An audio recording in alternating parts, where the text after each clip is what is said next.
Learning gives creativity. Creativity leads to thinking. Thinking leads to knowledge, and knowledge makes us great. A quote by doctor Abdul Kalam. 1960 का दशक, जब भारत में राजनीतिक अशांति थी, भारत पर अंतर्राष्ट्रीय दबाव था, अर्थव्यवस्था और जंग में हमें इतना अनुभव ना था। तब एक व्यक्ति इस जिम्मेदारी को अपने कंधों पर लेता है और भारत को दुनिया के कुछ सबसे ताकतवर देशों की सूची में शामिल कर देता है।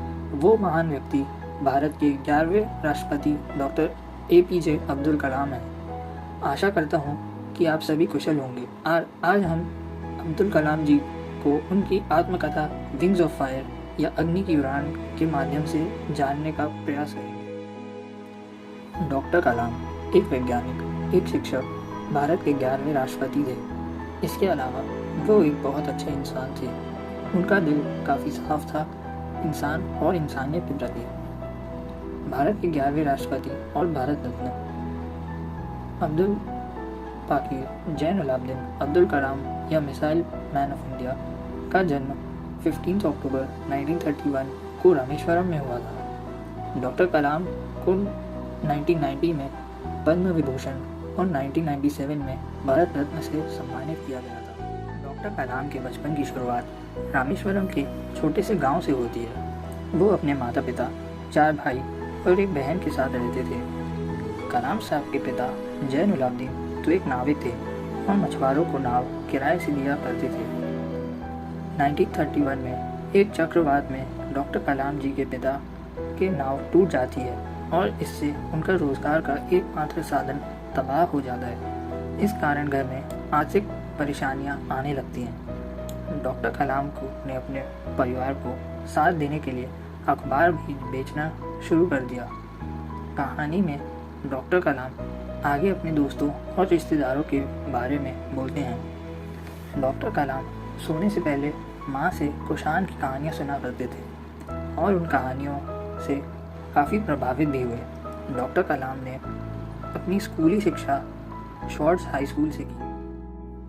अपनी स्कूली शिक्षा पूरा करने के बाद डॉक्टर कलाम आगे की शिक्षा के लिए तिरुचिरापल्ली चले जाते हैं और वहाँ सेंट जोसेफ कॉलेज में BSc फिजिक्स विषय में शिक्षा ग्रहण करते हैं। 4 साल BSc करने के बाद डॉक्टर कलाम को इंजीनियरिंग की तरफ रुचि जागृत होती है और वह इंजीनियरिंग करने मद्रास इंस्टीट्यूट ऑफ टेक में दाखिला ले लेते हैं। जब इंजीनियरिंग करने के लिए डॉक्टर कलाम के पास पैसे नहीं होते तो उनकी बहन जोहर अपने सोने की चूड़ियाँ गिरवी रख देती हैं।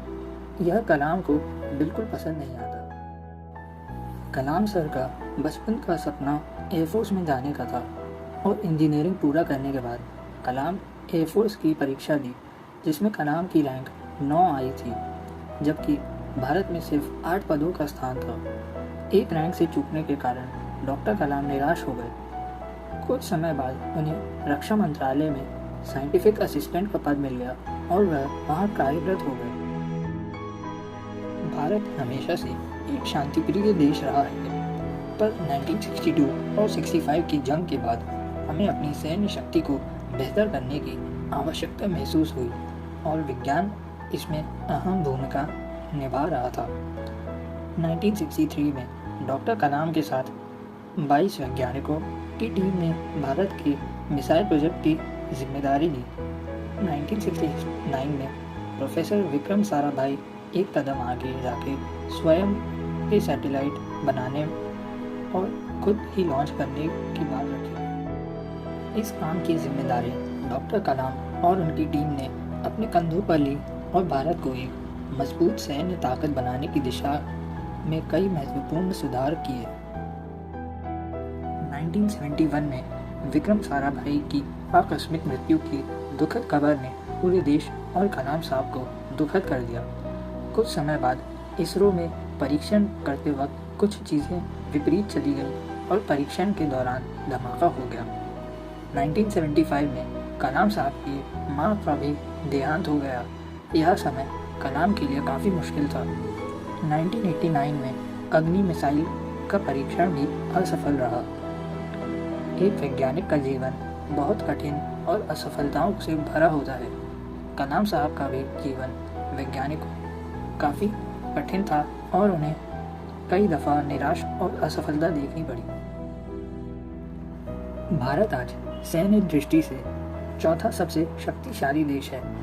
हमारे पास परमाणु हथियार हैं, इंटरकॉन्टिनेंटल बैलिस्टिक मिसाइल पृथ्वी है। हम आज अपनी मिसाइल के दम पर दूसरे देश की सैटेलाइट को अंतरिक्ष में ही तबाह कर सकते हैं, जंग को शुरू होने से पहले ही खत्म कर सकते हैं। और इन सब की बुनियाद डॉक्टर कलाम ने रखी।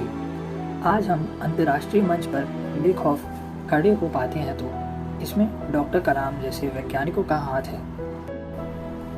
यह किताब के अंत में कलाम साहब ने आने वाली पीढ़ी पर विश्वास जताते हुए बोलते हैं कि हमें नाकामियों से डरना नहीं है और सकारात्मक रहना है। जय हिंद।